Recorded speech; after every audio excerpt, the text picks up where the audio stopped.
More than 40 million cars cross the Golden Gate Bridge every year. But what those drivers don't see is the work going on hundreds of feet above the roadway. All right, Larry. It's a dangerous job to be able to work this high and get your job done in the weather and which elements you have to work in the physical part of the job. It takes a certain kind of person to do it.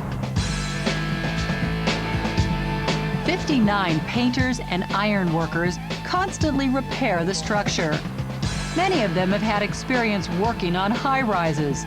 All are seasoned professionals. When you tell people what you do, what's usually the reaction? You're crazy, you're nuts, yeah.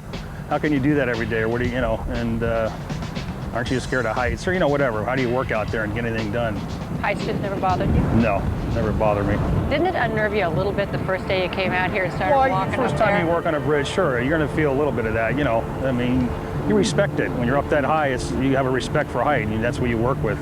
Believe it or not, when I was a kid and I used to drive across the bridge, I was really scared. I used to hold my breath going across. It made me really nervous. And working out here and working around heights, I've actually become too used to it. I got to catch myself saying, hey, watch it, you're high.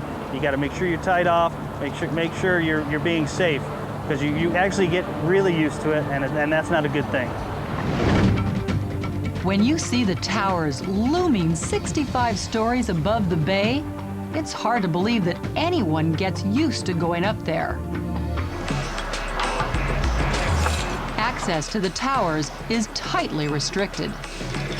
We were allowed to follow Bill Owens and Ray Santana on what for them is a routine maintenance run. For security reasons, we won't reveal exactly how they get to the top. But up here, it is a breathtaking view that tourists will never see. The towers are the size of high-rise buildings and weigh more than 44,000 tons. The walkway at the top is 60 feet long, 6 feet wide, and 746 feet straight down.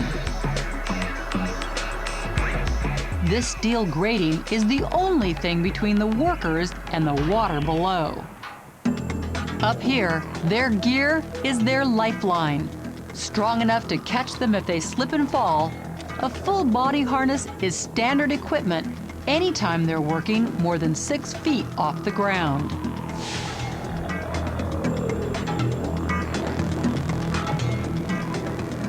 The first thing they do after climbing on to the main cable is to hook off. So no matter what, they're securely tethered to the bridge.